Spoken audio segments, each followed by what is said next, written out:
Ce shiur est dédié pour la bonne santé de Tahel Batsara Bezrat Hashem. Au début du siècle passé, donc on va dire dans l'année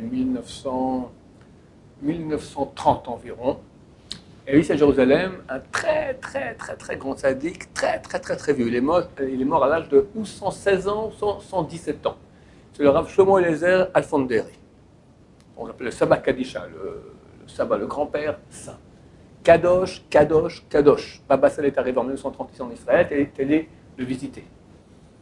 Et le Rav Alfonderi s'est levé devant Baba Sal, qui était encore jeune à l'époque. Il a vu à quel point c'était un homme qui était Kadosh. Ce rabbin, avant d'être ici en Israël, il était le grand rabbin de Turquie. À l'époque, il y avait une discussion. Le sultan de l'époque, Abd el-Hamid, qui s'appelait, il marche bon, on peut dire, d'accord, il a voulu que tous les juifs rentrent à l'armée turque.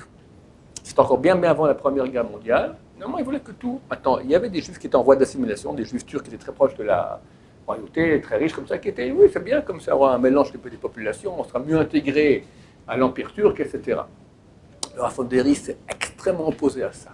Il a dit en aucun cas, tu vas aller à l'armée, là-bas avec des goïms, ils font pas Shabbat, ils mangent pas kasher, ils parlent de filles, tu restes 2-3 ans, qu'est-ce qui va rester de toi? C'est terminé. C'est vraiment Gzerat Shema, c'est un décret d'anéantissement spirituel. Et dans ces cas-là, c'est par lequel qu'on doit préférer mourir plutôt que de faire, de changer un lacet comme un goy. Tu portes comme un juif, on te dit maintenant où ça, on te tue, tu le portes maintenant comme un goy, il ne faut pas se faire tuer parce qu'on appelle ça un Gzerat Shema, un décret d'anéantissement spirituel. Dans ce cas-là, on doit, pour aucune avéra, aucune mitzvah, on doit tout garder, même une coutume juive. Donc lui a dit, aller à l'armée turque, c'est comme un anéantissement spirituel, donc pas question. Mais les grands aristocrates juifs qui étaient proches du sultan lui disent non, vas-y, c'est bien, au contraire. Et le sultan est intéressé, les juifs, quelques dizaines de milliers de soldats en plus, etc., étaient très intéressés. Rav Alfonderi est allé voir le dirigeant des aristocrates juifs.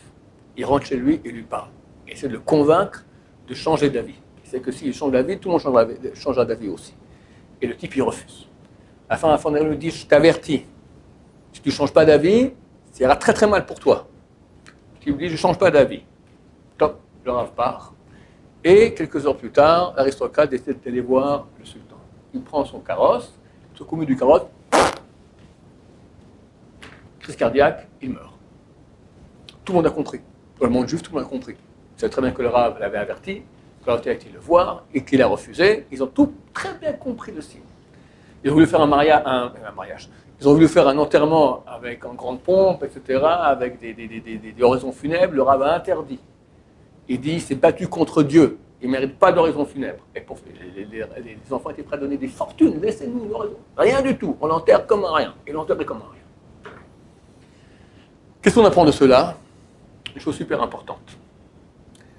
Il est écrit que celui qui fait pécher son prochain, il n'a pas part au monde futur. C'est extrêmement grave. Il y a 24 personnes qui n'ont pas part au monde futur. Une de celles-là, celui qui fait pécher pas son prochain, les rabbins. Beaucoup de prochains. Alors on croit, ok, c'est le type, il s'est battu contre la Torah, etc. C'est pas vrai. Des fois, entre copains aussi.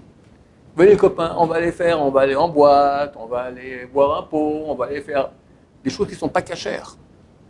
Si c'est toi qui as encouragé, qui a eu l'initiative de dire aux copains, venez, et sans toi, ils n'auraient pas fait ça, et cette chose-là que vous faites maintenant, elle est interdite par la Torah. Aujourd'hui, c'est très facile de sortir, parce que presque chaque fois qu'on sort, ça devient interdit, parce que c'est très dur de trouver un endroit qui est cachère. Ça noue, sans problème de femme, d'accord? Tu es martyr rabbin, tu es en train de faire pécher ton prochain. Alors, faire attention à cela, parce qu'on a une tendance à se dire, bon, c'est pas si grave. Alors, on peut réparer, on fait tchouva, et après, on fait le contraire. On va essayer de repêcher nos prochains pour les empêcher de faire des péchés. Là, ça peut être tchouva du contrepoids. Si quelqu'un pêche dans ce sens-là, il peut réparer ainsi. Mais tant qu'il n'a pas réparé, extrêmement grave. Faire attention à cela, c'est facile.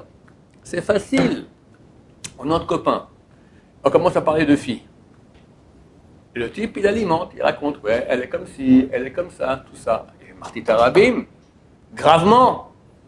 Ton copain, après, il va aller dormir. Il va faire quoi cette nuit? Il va penser au Rambam, au Tosot, au Rashi, ou aux filles. À cause de quoi? À cause de toi. Et le premier zéro à la batala, etc. Et encore, je suis gentil, ça peut être 10 000 fois pire. Faire attention à cela, la Torah nous ordonne de beaucoup, beaucoup s'éloigner des femmes. Dieu, il aime le couple. Il veut que les hommes et les femmes aient des couples réussis. Mais il sait très bien comment on réussit cela. Avant mariage, nada, rien. Mais je vois qui va être mon khatan, qui va être ma kala. Tu ne vas pas voir mon cher ami. Tu passes par Shidour.